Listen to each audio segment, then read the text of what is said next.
يا أهل الجنة إن لكم عند الله موعدا يريد أن ينجزكم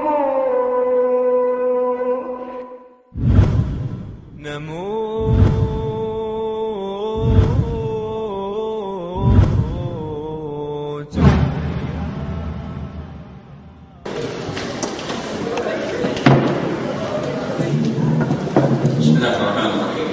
الحمد لله رب العالمين، وصلى الله وسلم وبارك على عبده ورسوله الامين نبينا محمد وعلى اله وصحبه ومن اهتدى بهديه واستنى بسنته الى يوم الدين. اما بعد، السلام عليكم ورحمه الله وبركاته.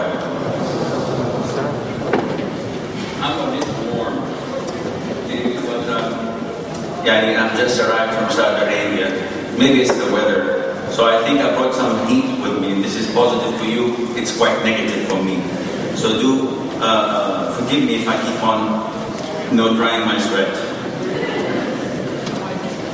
I was requested to speak about the characteristics of the people of paradise on earth. And I pray to Allah Azza wa Jalla that He makes you and I among those who will enter paradise. And researching the subject, it was mind-blowing. Simply because I thought that, okay, I'm going to talk about 3 or 4 characteristics and deeds that allow a person to be among the people of paradise. And I found more than 240, and I stopped counting. So, unless we are allowed to go until Fajr, I don't think we can cover this. However, we would like to have a holistic idea, something that would draw us closer to Jannah, with the grace of Allah Azza wa Jalla. And I hope we succeed in reminding one another of these characteristics and trying to implementing them in our lives. It is without doubt, paradise is each and every one objective. This is what we live for. And if this is not your objective, you're in the wrong place. And actually, you're living the wrong life. Because you're depriving yourself of so many things just to become a Muslim or to be a Muslim. Yet you're not doing the right things that entitle you to paradise. So it is each and every one of us objective. For the sake of paradise, we've acquitted sins. We've done things that are not so likable to ourselves. We wake up literally in the morning, 2 a.m., 3 a.m. in winter. It's so cold. We perform wudu, we pray, we go to the masjid, we fast, we deprive ourselves from eating and drinking and doing things that are usually done by us. We don't listen to music, we don't go to nightclubs, we don't watch things that anger Allah. And I know that a lot of you are saying, we do that. Well, again, you're in the wrong place. You shouldn't be, because you're Muslims. So, Jannah, as described by the Prophet ﷺ, is surrounded by things that are not recommended, not preferred by each and every one of us. In order to enter it, you have to do these unpreferred and unliked things. While hell, and this is how it feels a little bit, hell is the opposite. It's surrounded by lust and desire. So the minute you do enter it, you do get some of these lusts and desires, you will enter hell. Allah forbids. Now, paradise is Allah's mercy. And whomever He wishes to enter it, this means that He has bestowed His mercy upon him. And if you would like to talk about the things that allow you to enter paradise, among the very first that comes to mind, Allah's saying, and those who believe and do righteous good deeds, they are dwellers of paradise. May Allah makes you and I among those dwellers of paradise. Now, Allah's generosity is overwhelming. Allah did not restrict the things, did not limit the acts that entitle you to go to paradise to a particular act. So those who can fast, Allah made a whole gate in paradise. One of how many gates in paradise? How many gates are there in paradise? 8. You should know. This is where you're going. And how many gates are there in hell? 7. Alhamdulillah. You shouldn't know this, but okay. There are 8 gates in paradise. One of them is called Al-Rayyan. And the Prophet told us that this is for the people who fast. There is another gate for those who pray. There's another gate for the people who give charity, etc. So, if you're able to fast, voluntary fasts, Allah will make you enter paradise. Some people say, I can't stay away from food and water for so long. I'm so tempted. But I can pray night prayer for 3 hours every night. I said, mashallah, this is good. The other one says, listen, I can't pray night prayer. I can't fast. But I have lots of money, so I can give to charity. I can give to da'wah. I can give to building mosques, etc.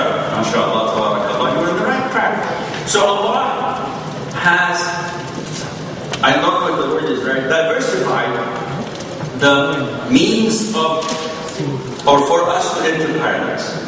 Now there are deeds that are done through the heart, if you believe in it. There are deeds that you say, rhetoric, and there are deeds that you actually do with your body. There are deeds that only benefit the individual. And there are deeds that are transgressive, that benefit others. And there are deeds that if you don't do them, you will enter paradise. So if you look at these divisions, you will be amazed by Allah's mercy. As if Allah wants you to enter paradise and He's doing everything for you to choose that way to enter paradise. And this is exactly true. Allah the Almighty created paradise for you. Now it's up to you whether to enter it or not. The Prophet ﷺ said that whoever, he said that all of my followers will enter paradise except those who disobey. The word was all of my ummah. And if you know that ummah is divided into 2 types. Ummah that includes the believers and the disbelievers. And they are called the ummah of da'wah, the ummah of call. So even the Christians, the Jews, all other denominations are considered to be part of this ummah. They are part of the ummah of the Prophet ﷺ, but the ummah of da'wah. And there is a particular part which is the ummatul istijaba, the ummah of those who responded to the Prophet and followed him. So the Prophet says, all of my ummah, which includes both parties, will enter paradise, except those who refuse. So they said, O Prophet of Allah, who refuses to enter paradise? He says, whoever obeys me enters paradise, and whoever disobeys me is refusing. He has chosen his destiny. So this is one of the greatest means of entering paradise. You have to go through your life. You have to go through your belief. You have to go through the way you live. Are you following the Prophet ﷺ? Are you obeying him in every single thing? If yes, then inshallah you're among those who will enter paradise. Also, the Prophet said, ﷺ, and by this he is highlighting to us that, especially when we look at a lot of the Muslims nowadays. I was talking with one of the brothers yesterday, and we were mentioning how people flip sides. There are so many people who used to be students of knowledge, callers to Islam, who used to be on the righteous path, following the Quran and Sunnah strictly. Nowadays, they flip sides. as they say in Star Wars, they chose the other side of the Force. I hope nobody is offended by this. And if you look at this, you would be shocked. These people were considered to be potential scholars. What happened to them? This shows you that the hearts, as the Prophet said, ﷺ, are indeed between two fingers of Allah. And He flips them as He wishes, subhanahu wa ta'ala. The Prophet says, whoever says La ilaha illallah sincerely for the sake of Allah, and this concludes his life, meaning that this is the last thing he does before dying, Allah will put him in paradise, will admit him to paradise. So it's very essential when people are dying, we say La ilaha illallah. If they say it once and they do not speak, leave them. Once they pass away, inshallah, this is part of the good signs that they will go to paradise. The Prophet says, whoever fasts for the sake of Allah and he dies, and this is the last thing he did, he will enter paradise. And whoever gives money in charity, and this was the last thing he has done, the Prophet says that he will be admitted to paradise. Which means that every deed we do, it depends on the conclusion, the last hour, the last minute. And that is why you cannot pick and choose. You cannot say, okay, I've divided my day into prayer, fasting, giving charity, and there's a portion in my day, it's for fun. Like every week, the whole week I'm okay, but one day in the week, one night, I party. You know, I may get wasted. I may take a joint or two. I may have a girlfriend. A brother came to me the other day who was saying that, mashallah, he's a revert, and he has his partner, he has 3 kids with her, and she's not married, he's not married to her, and she's not a Muslim, and she's not even a Christian or a Jew. And he is, mashallah, practicing brother. And she's expecting. So he's asking me what to do. And he's got a long beard. And he's living with this woman who's not his wife. And he's asking me what to do. So, it shows you that all our deeds depend on their conclusion, how they end. A lot of things that entitle you to enter paradise. Among them, listen to this beautiful hadith. So easy, which indicates how generous Allah is. The Prophet said, any one of you who performs wudu and he washes his limbs thoroughly, and then after concluding his wudu says, La ilaha illallah, ashhadu an la ilaha illallah, wa anna Muhammadan abduhu wa rasuluhu. That's it. The Prophet says, the whole 8 gates of paradise will be open for him to enter from any gate he wishes. Who says this after every wudu? All of you do, inshallah. Who says this while contemplating, not because it's a habit? Well, few of us. And imagine Allah's generosity giving us this beautiful thing. Perform wudu for prayer. If you know that the gates are open for you anytime you offer wudu, wallahi, you will offer wudu for every prayer. Just anticipating this reward, so that whenever you die, I'm ready. The Prophet ﷺ was approached by one of his companions, Rabi'a ibn Ka'b al-Aslami, may Allah please with him. And he used to serve the Prophet ﷺ. And he said, O Prophet of Allah, when he gave him his wudu, the Prophet said, ask me, demand, what do you want from me? If I was in his shoes, I would have said, oh Prophet of Allah, I need a house in my fair, and I need a Bentley, and an ODR 8, just for the weekend. But the guy did not say this. Look at what they wanted. He didn't ask for anything worldly. He said, oh Prophet of Allah, I ask your companionship in paradise. This is what I'm living for. So the Prophet said, okay, anything else? The Prophet is giving him room to ask. And the man said, nothing. That's it.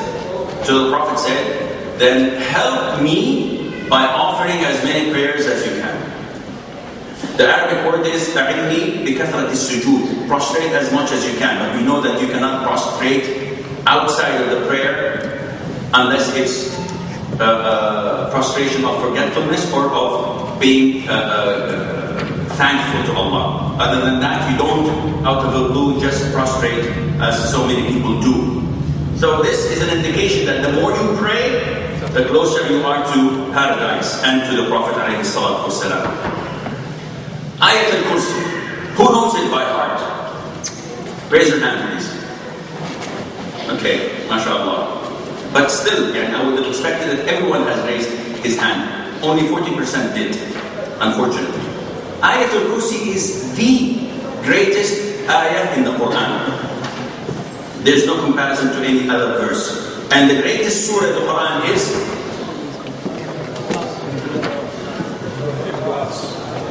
Al-Ikhlas, Al-Fatiha, chapter number 1. This is the greatest surah. Inshallah, tomorrow those attending will get a preview, I hope, of its tafsir.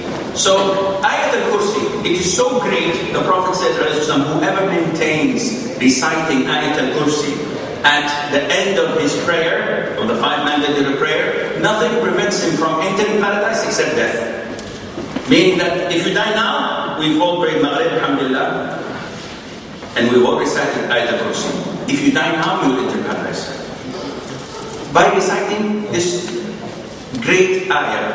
And yet, people, some Muslims, tend not to memorize it by heart. Not only in Britain, also in Saudi Arabia. I used to teach in high school, Saudis, Arabs. And in 300 students in 1 year that I taught, I made a survey. Who knows Ayat al-Kursi by heart? And I got only 5%. So your percentage is, mashallah, much higher. 40 is okay. 5% only recite or memorize that verse by heart, which seems to indicate our negligence. We know by heart a lot of things. The top 40 songs, maybe. The best 10 best movies. The football team players, the cricketers and rugby's and so on. But when it comes to Islam, something is keeping us away from it. This thing that is keeping us away from it is keeping us away from paradise. The Prophet tells us, alayhi salatu wasalam, Hajj, pilgrimage. Ask Muslims, when do you want to perform your mandatory Hajj, which is done once a year? Right? How many times do we do Hajj a year? Come on, guys. Once. We do Hajj once. Do we have to do it every year? No. Every 10 years? No. Once? In a lifetime. Ask those you know who did not perform Hajj. When do you want to go to Hajj? What would they say? The majority would say, after I finish my BS, and then my Master's, and then my PhD, and then I get married, and then my children are grown up so that we could go as a whole happy family.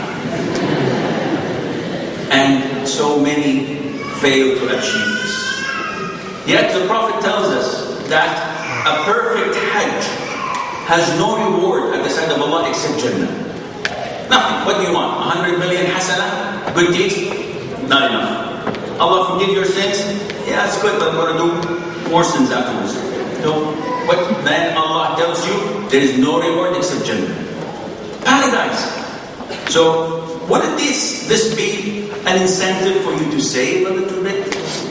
So that you plan to go whenever you have the means for it? Or always keeping Allah's instructions to us at the end of the list? This shows you how strong Muslim you are or how weak. The Prophet says, alayhi salatu wasalam, and the hadith is narrated by Habiba bin Abi Bakr, the wife of the Prophet alayhi salatu wasalam. And I know that Muslims say, Habiba. Never heard this thing before. Imagine, I've made another survey. Well, I was a teacher, that's why I left teaching.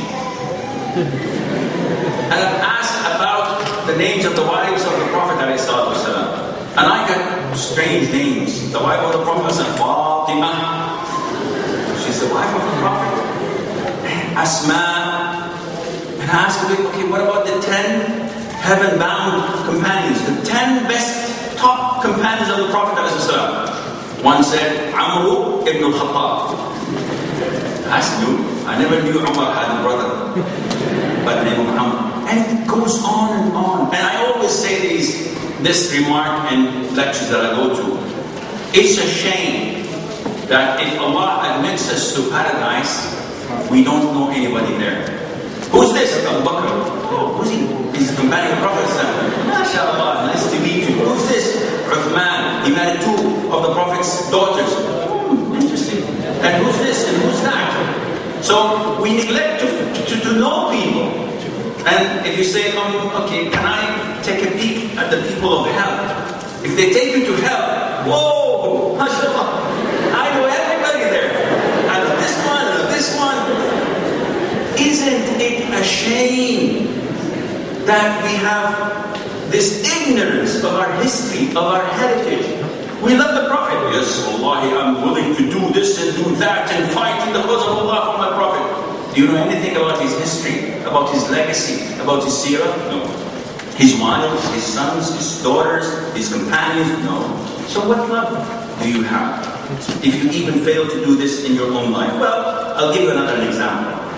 If you love the Prophet, and I'm certain that you do, but this life drags you down, and you need someone to slap you on the face. Those slapping on the face is haram in Islam. So slap you on the back of your head. This is okay. Just to wake you up every now and then. Habiba says that the Prophet said, whoever prays 12 rak'ahs during the day and night, every day and night, Allah will build him a paradise, a palace in paradise. Not a rented flat, not a house, it's a palace. 12 rak'ahs. The Prophet said in another hadith, 2 before Fajr, 4 before Dhuhr, 2 after Dhuhr, 2 after Maghrib, and 2 after Isha. That's it. 12 rak'ahs. Get them in your system, and inshallah you will enter paradise in a palace. So these deeds are things that would benefit me, that would benefit the individual, that would allow me to enter paradise. However, there are deeds that are transgressive. I don't know if the terminology is correct. Linguistically, we used to do it, but in real life, things that benefit others. Allah mentioned them in the Quran, and the Prophet mentioned them in the authentic sunnah. Among the things that are beneficial to others, acquiring knowledge. Knowledge of the Quran, of the Sunnah, of the fiqh, of the fundamentals of fiqh, of ulum al-Quran, etc. So this does not benefit me alone, it benefits the others, because I can sit down as I'm doing at the moment and I'm benefiting you, I hope. So I'm doing this and I'm getting the reward of everyone who applies what I'm saying. So I'm sitting home tonight and someone says, okay, I'm going to offer night prayers because the Sheikh says that this leads to paradise. And while I'm sleeping, I'm getting reward. So this is one of the greatest deeds that you can get closer to Allah and to paradise with, by benefiting others. The Prophet said, whoever takes away, whoever walks away seeking knowledge, Allah will pave him away to paradise. Subhanallah. This is, of course, the knowledge of the Sharia, of the Quran, Sunnah, etc. I won't say, listen, I'm doing engineering. Would this count? No. Of this hadith, it wouldn't count. But if your intention in doing your engineering, or your medicine, or your administration, if your intention is to benefit the entire ummah, the Muslims, to benefit humanity, to do well, to be a role model to the people seeing, oh, mashallah, he's a Muslim, yet he's successful, he's truthful, he's honest, he looks okay, then inshallah you're rewarded. But not in this hadith, in other hadiths. The Prophet also tells us about a man who was walking and he saw a tree, an obstacle with thorns in it that would harm people in their way. So he thought to himself, okay, I'm going to remove this obstacle, this tree, so that it would not harm others. The hadith goes, Allah forgave his sins and admitted him to paradise. By what? By removing harmful things from people's way. Now, Compare this to someone who puts landmines, or this to a suicide bomber, or this to someone who intimidates people, or harm people, or kill people. If this one will go to paradise, the other one will go to hell. Because this is not part of Islam, neither in the Quran nor in the Sunnah. Among the deeds that I receive gazillion emails, and I don't know if this is English as well or not, from people all over the world complaining about their offspring, about the children. A lot of the Muslims are disrespectful to their parents. They're disobedient. They do not go out of their way to be kind to them. And these are all major sins. They're not minor. And you could find someone attending, mashallah, classes, circles of knowledge, attending with the shuyukh, listening to the Quran, maybe traveling to a foreign country to learn Arabic. And these are all good deeds. But he is not light with his parents. This is a major sin that would erase everything that would prove to us that the deeds are by their conclusion. And this person, Allah did not choose to conclude his deeds with good deeds. The Prophet said, ﷺ, that the most major sins in Islam is associating others with Allah and being disrespectful or unkind to your parents. He associated the two. First, associate shirk. Then, being disobedient and being rude to your parents. Jahama, or Jahma, may Allah be pleased with him, one of the companions came to the Prophet ﷺ, said, "Oh Prophet of Allah, I'd like to fight in the cause of Allah, and I'm seeking your advice." The Prophet said, "Do you have a mother?" I said, "Yes, I have a mother." The Prophet said, "Stick with her, stay with her, because paradise is under her feet." SubhanAllah, I'm coming to fight. I'd like to die in the cause of Allah. The Prophet says, "Stay with your mom. Be kind to her, serve her, bring her the things that bring joy to her soul, make her happy, make her laugh, make her joyful. This is your way to paradise." What about the father? "I'd like to smack him. He's rough, he's rude, he doesn't pay money, he doesn't support me." Well, even your father, even if he's this evil, the Prophet says, ﷺ, to one of his companions, the father is the middle gate of paradise. So, the Prophet is saying, either preserve this gate or lose it. Meaning that you will not enter paradise from the middle, which is the easiest way to go in, unless you are kind and obedient to your father. Even if he's a not Muslim, even if he's rude, even if he's abusive, even if he doesn't support you, even if he's not kind to you and does not love you, you have to obey him and respect him as long as he's not instructing you to sin. And among the causes that admits an individual to paradise, upbringing 3 girls of your offspring. The Prophet said, ﷺ, that whoever has 3 girls, 3 daughters, and he shelters them, provides for them, and has mercy over them. And contemplating these 3 verbs. He shelters them. Yeah, I have a house, they live with me, they're my daughters. He provides for them. Well, I buy food, they eat with me. And he has mercy over them. A lot of the parents don't have this mercy. They have, well, we're stuck. I'm young. I'm still in the prime of my life. And I was blessed with these daughters. I can't enjoy myself. I can't travel. I can't do this and that. I'm still young. I'm 45 years old. MashaAllah. You're a step from your grave, my friend. You have to have mercy over these girls. You have to cuddle them. You have to love them. You have to hug them. You have to kiss them. And show them mercy. This mercy will entitle you to be admitted to paradise. The Prophet says, whoever does this, then definitely, he says, the Prophet, definitely paradise is his. One of the companions said, what about 2 girls? The Prophet said, even if you have 2 girls. And the other companion said, I'd reckon, if I said, what about one? He would have said, what about even one? This is the grace of Allah Azza wa Jal. In Arabia, unfortunately, a lot of the Arabs who are not practicing think of girls as a disgrace because they don't know what the future might hold. If it was a boy, yeah, boys can do whatever they come and they get married fast, fix it. But girls are like glass. Once broken, can't be mended. Well, the Prophet is fixing this, he's telling us how to treat girls, and he himself had 4 girls, sallallahu alaihi wasallam. So those who are blessed with girls, they are a blessing. Take care of them, bring them in the way that Allah wants and likes, and Allah will admit you to paradise with them.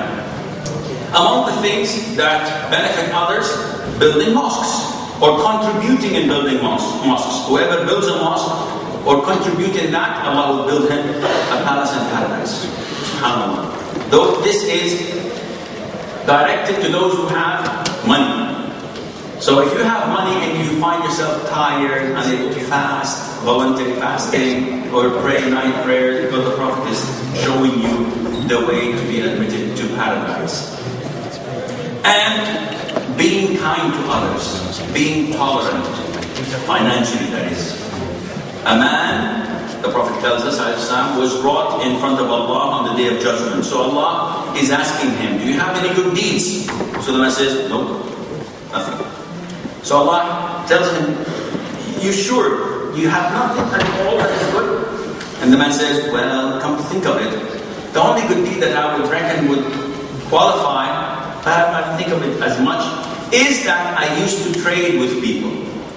So I used to sell them and not collect the money from them, the price. And those who are wealthy and capable of paying, I would leave them until they pay. I would not immediately ask them to pay. Whatever they want to pay, they'll pay. And those who are unable to pay because they're poor, they're disadvantaged, the man says, I will forgive them. I will give them the money away. It's theirs. I don't want it. I don't call for it. Allah says, well, because you forgive others, we are more entitled to forgive you. Forgive his sins and admit him to paradise. Imagine this beautiful hadith. How many people you've lent money and they're not paying it back? Unfortunately, this is widely spread among Muslims. If I make a survey now, I believe that everybody would raise his hands. Even those who borrowed money, but they would. A lot of the Muslims are faced with this. They, out of good gesture, give their money to their friend. 1,000 quid, for example. And as they say, when they come to collect money from you, they kiss your hand. But when you go to collect your money from them, you kiss their feet. Because they take like ages before they give it back. Well, don't think of it as a bad thing. Think of it as a positive thing. You have secured a place in paradise if you forgive people. If you tolerate their injustice and the things that they are doing. Now, among the great things that would admit you to paradise, husnul khuluq. To be a person with good character, with excellent moral ethics, with good conduct and behavior. This allows you to go to the top of paradise. The Prophet says, ﷺ, the closest of you to me on the Day of Judgment in paradise are those who have the excellent character and the moral ethics and the perfect behavior. The Prophet ﷺ tells us, for example, things that if we try to explain them would take us ages. But yeah, it's like the tip of the iceberg. The Prophet says, guarantee 6 things for me and I'll guarantee paradise for you. And if the Prophet guarantees paradise for you, this means that you will definitely be able to get what he promised. He says, 1. Be truthful when you speak. 2. Fulfill your promises when you give a promise. 3. Give what you were entrusted with to those who entrusted you. 4, preserve your private parts, meaning do not fornicate. 5, lower your gaze. And 6, uphold from using your hand, either physically or this can be interpreted both ways. Either physically, don't extend your hand, don't abuse people, don't hit people, don't do something wrong with your hand, don't shake hands with the opposite sex, for example. This is all haram. And it also can mean that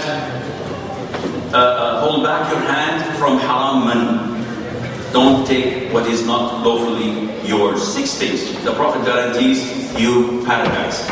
And the Prophet said, alayhi salatu wasalam, regarding being truthful, it's amazing how in this country and other countries you'd find the non-Muslims being truthful, being honest, generally speaking.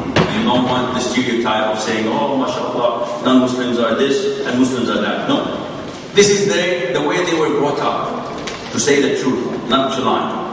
And it's so shameful and embarrassing when our religion tells us that lying is a sin. And you find a lot of the Muslims lying. Not only that, they give lying different shades of color. This is gray, this is a white lie, this is purple, depending. And it's amazing. The Prophet tells us lying is not a thing to be taken easy. He says, alayhi salatu wasalam, and you have to be truthful, because truth leads to birr, to righteousness, and birr leads to paradise. And an individual will continue to be truthful until he is registered at the side of Allah to being Siddiq, the man who goes out of his way to say the truth. And beware of lying, because lying leads to hell at the end. It would lead you to hell, and you would continue to lie until you are registered as a liar at the side of Allah. Now, among the major things that would allow you to enter paradise is repressing your anger. I have a lot of brothers complaining of the rage they have, about the anger they have. And most of the brothers who write to me, unfortunately, are selective. They have these rage attacks against their mothers, against their younger sisters and brothers, against someone who is weaker than they are. But if they meet someone who is 6'4", from Brussels, full of muscles, they would not have these rage attacks. They would say, okay, I know where I stand. Why is that? This is not true rage. This is selective rage, and Allah will punish you for that. The rage that Allah will not punish you for is something that goes out of your control. A lot of the brothers come to me, Ya Shaykh, I was so angry with my wife, I said, talaq, talaq, talaq 1,000 times. It's like the AK-47, Kalashnikov. Talaq, talaq, talaq. So, I said, I was angry, I was so upset, I was so and so. Nobody divorces out of happiness. You would not find someone sitting down with his wife saying, oh, I love you for the sake of Allah, you're divorced.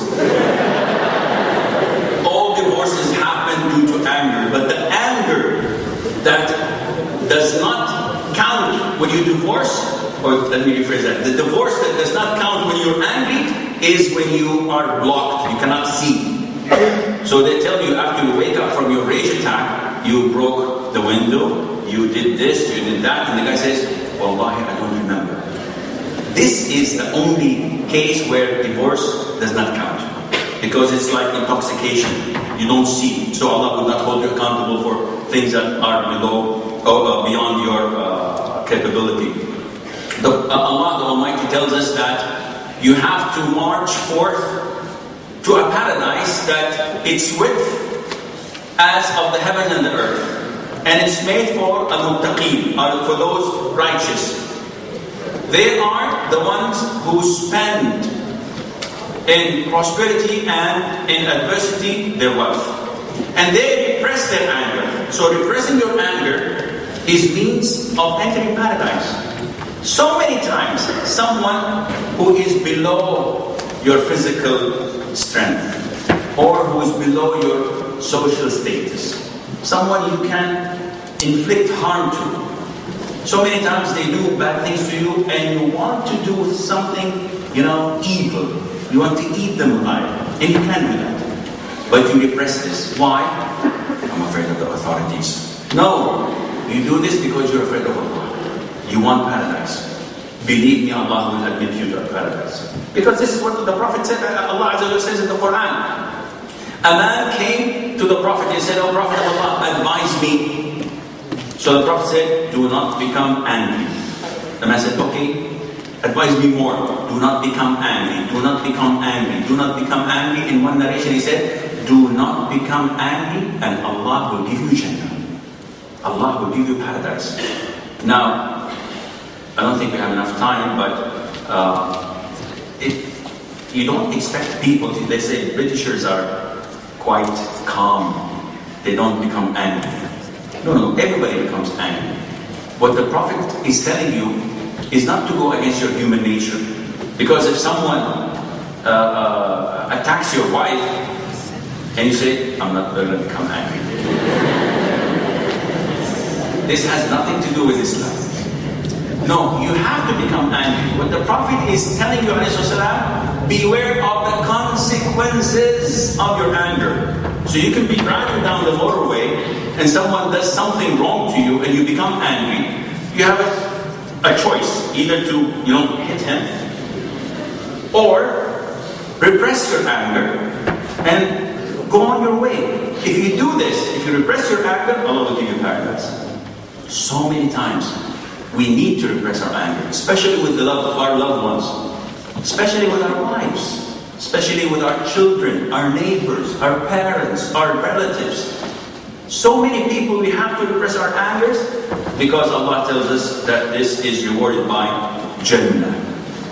Now we have like 5 minutes and I have gazillion parts of it, but women.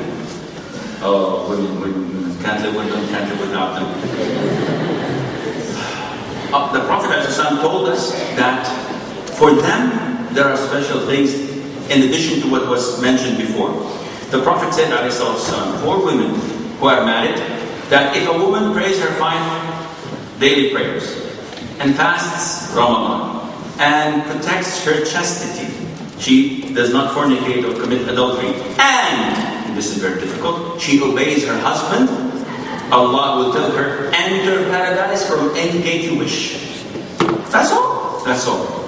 The men are saying, can we be women? We have so many things on our back. We have so much burden on our back. We have to pray. We have to, in the masjid, we have to enforce virtue and prevent vice. We have to do this. We have to provide for our family. We have to provide for the kids. We have to do this and that. Well, this is for women only. And the Prophet says, ﷺ, also in another hadith that, and it's not easy, by the way. Men think that this is easy. No, it's not. Maybe the first 3 are easy: praying, fasting, and protecting your chastity. But the 4th thing is the most difficult thing on earth. It is extremely difficult to go to a woman and telling her, obey your husband. He stinks. He doesn't brush his teeth. He doesn't take care of himself. He doesn't do this. He doesn't do that. He's rude. He never tells me, I love you. He doesn't say to the food I cook and spend 3-4 hours a day, your food is, mamma mia, is excellent. He never does this. And you're telling me to obey him? For what? Well, this is what Allah told you to do to enter paradise. So it is not easy, it's a very difficult thing. And those who are tolerant and patient among the women, Allah will admit them to paradise. May Allah admit all our women to paradise. And the Prophet ﷺ told us that the martyrs are 7, except those who die in the cause of Allah. 1, well, without going through the whole 7, because this takes another lecture, the last one is a woman who dies in labor. Subhanallah. A woman who dies in labor, Allah would consider her as a martyr. So women would think, okay, that's nice. I'd like to become pregnant every now and then and have a lot of children. Yes, this is what the Prophet tells us. Among the characteristics of the women of paradise, that they have a lot of children. And they are loving and caring for their husbands. Al-Walud, Al-Wadud, the description in Arabic. We have some of the brothers distorting it by saying Al-Adu, Al-Ladud, the most vicious enemy. It's close in Arabic, so to that, some of them, yes, they might be. So having a lot of children is your way to paradise. Of course, not having them and neglecting them. Having them as in the hadith and upbringing them in the way that pleases Allah. Finally, after saying all of this and hearing all of this, you have to know that being admitted to paradise, it is not by your own doing. It is by the mercy of Allah. So even if you do all of this, at the end of the day, it's the mercy of Allah that would admit you to paradise. The Prophet said, no one would be admitted to paradise by his own deeds, meaning in exchange. So you can't come on the day of judgment and say, hey, listen, I did what I had to do, so I want to go to paradise. You will not go to paradise because you offered Hajj or you prayed, or these are means of entering paradise. But at the end of the day, you will not be admitted to paradise because of your deeds. So the companion said, oh Prophet of Allah, even you? He said, even me. I will not be admitted to paradise with or by or through my deeds, except or unless Allah overwhelms me with His mercy. Secondly, you have to know that these previously mentioned characteristics or good deeds, the main condition for you to enter paradise is that you do not nullify your Islam. Meaning, you could find someone who is praying on time, the 12 rak'ahs, who is kind to people, removing things from harm's way, who is acquiring knowledge, who is benefiting others, building mosques, doing charity, this and that. But he nullified his Islam. He associated others with Allah. He goes to graves and says, Maulana, I have a problem. It's been 20 years and I have not had a child. So grant me a child from here and there. Come on. And he's calling the deceased, the dead person. He's a wali. This guy does wonders. I remember one. I remember a person, he said, I went to Mecca every single week for Umrah. And I used to supplicate to Allah, oh Allah, grant me a child. For 10 or 15 years. And nothing happened. Nothing happened. My wife would not conceive. Then, a friend of mine told me, go to the grave of Al-Hussein ibn Ali. May Allah be pleased with the man with his father. In Cairo. And this is a funny thing. Hussein has 3 different graves.